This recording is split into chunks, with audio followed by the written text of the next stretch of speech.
En Utopía de un hombre que está cansado, Borges hace decir a uno de sus personajes: ya no nos quedan más que citas, la lengua es un sistema de citas. Muchas discusiones interesantes e irrelevantes suelen clausurarse de la siguiente manera: alguien pronuncia cuidadosamente el maleficio: sobre gustos no hay nada escrito.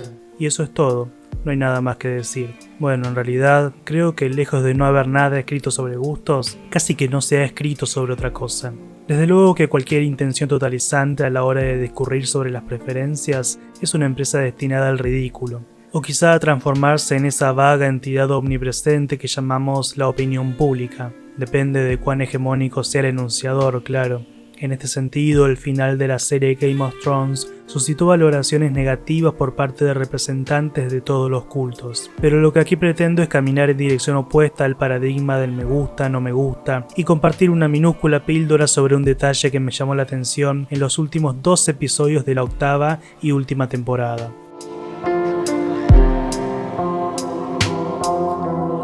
Para empezar, diré que Game of Thrones nos deja la certeza de que es posible pensar más allá del maniqueísmo al que nos tienen acostumbrados las ficciones televisivas, periodísticas o políticas. Si hay algo que caracterizó a esta serie es la hondura de sus personajes, dejando ver los matices de sus motivaciones que a menudo nos hacían amarlos, luego odiarlos, volver a amarlos o ambas cosas en simultáneo. De hecho, personajes que no exhibían esta ambivalencia fueron francamente aburridos. Jon Snow, por ejemplo, siempre me pareció el personaje menos interesante de la serie. Iré un poco más allá. ¿Seremos todavía tan obtusos como para pensarnos a nosotros mismos los buenos o los malos de una relación de intereses encontrados? ¿O seremos ya lo suficientemente maduros para asumir nuestra condición canallesca? Este antimaniqueísmo ha hecho difícil identificar al héroe y al villano, permitiéndonos, en cambio, disfrutar de cada personaje en toda su complejidad. Sin embargo, algo que muchos deseábamos para el final de la temporada era la muerte más aparatosa posible para Cersei Lannister. Quizás no por estar del lado de Daenerys, sino simplemente porque un personaje tan trascendente en la trama merecía un final espantosamente memorable. Bueno, de una manera inesperada para mí lo terminó siendo. Ya todos conocemos la historia. Su hermano Jaime regresa con ella para intentar salvarla del desastre, pero ambos quedan atrapados y mueren aplastados por el derrumbe de Red Keep. Vemos los cuerpos al episodio siguiente, juntos, como al comienzo. Mas no es la mecánica de su muerte lo que me interesa, sino lo que ocurre antes. Cersei tiene la posibilidad de ver su reinado acabar delante de sus ojos desde un lugar privilegiado. Ve claramente cómo King's Landing cae y cómo Daenerys, montada en Drogon, comienza a destruir todo, incluyendo Red Keep.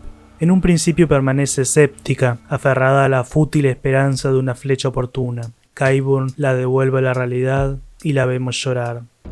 Your Grace, it isn't safe here any longer. Red Keep is the safest place in the city. The Unsullied have breached the gates of the Red Keep.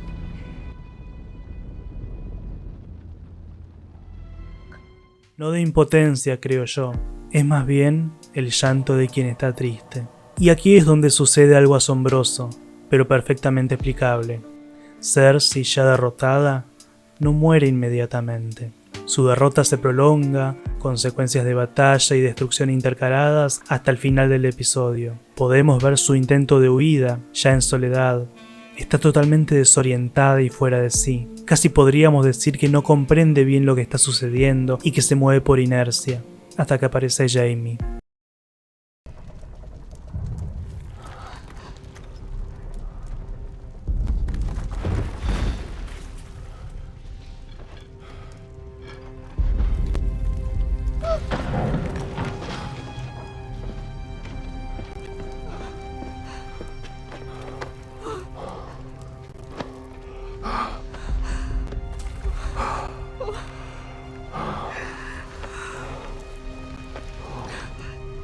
Me inclino a pensar que su reacción al verlo es de alegría, es cierto, pero también es la reacción de quien tiene la certeza de que se terminó. También es la reacción de quien en un segundo examina todo su pasado, todo el camino que la llevó hasta ese lugar y ese momento.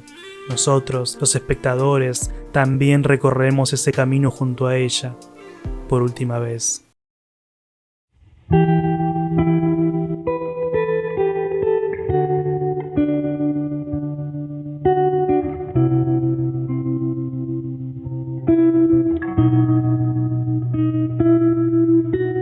ahora se sabe vencida. Sabe que el camino que trazó la llevó directo a esa derrota, y que también hubo voluntades más allá de su poder que la guiaron en ese sentido. Ambas verdades igualmente amargas. Quizás llegó a pensar en itinerarios alternativos, quizás intentó hallar en qué punto de su historia fatalmente comenzó a caminar hacia ese desenlace, y seguramente no pudo hallarlo, como tampoco podemos nosotros.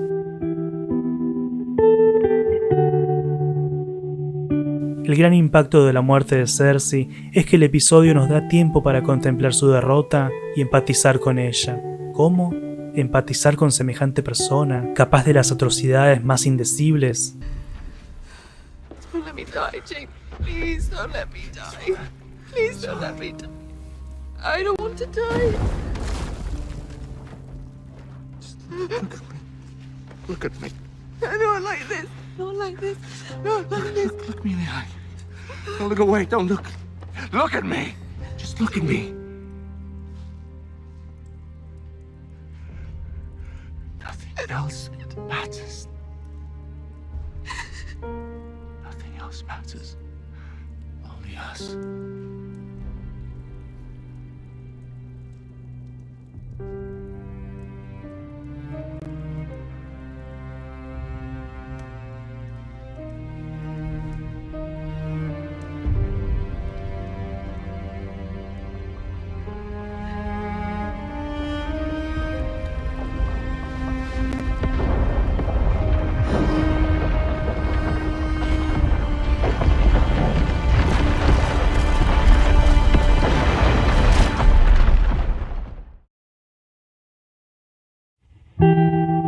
Nótese que esto no ocurre con el Night King ni con Daenerys. En el caso del primero, creo que fuimos muchos los que pensamos que una victoria de los muertos era perfectamente plausible en el devenir de la serie. De hecho, hasta último momento pensamos que la batalla de Winterfell estaba perdida. La derrota del Night King fue tan repentina y sorpresiva que en ningún momento llegamos a sentir nada por él.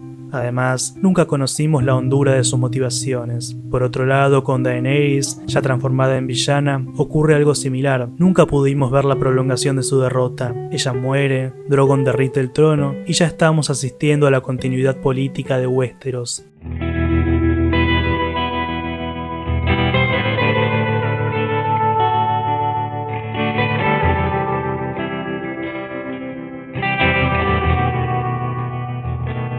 La explicación no es muy difícil, es de hecho algo egoísta. Nosotros tenemos la lejana certeza de que en algún momento de nuestra historia estaremos vencidos y sabemos que esa derrota será fruto no solo de una fuerza externa, sino también de nuestras propias decisiones, del camino que trazamos para nuestras vidas. A veces elegimos creer que no, que al final saldremos victoriosos, que nuestro camino es el camino del héroe, que a lo sumo deberemos estar un tiempo en el vientre de la ballena, tras lo cual podremos volver a nuestra patria y mirar el pasado con orgullo, sembrando victorias en cada galería del laberinto. Podemos engañarnos a gusto, podemos fingir que vamos por el mundo enderezando entuertos, podemos fingir que vemos al valeroso Atreyu en el reflejo de nuestros espejos, podemos ocultar el miedo también, pero más temprano que tarde veremos aproximarse al caballero de la blanca luna y sabremos por fin que nos encaminamos hacia el epílogo.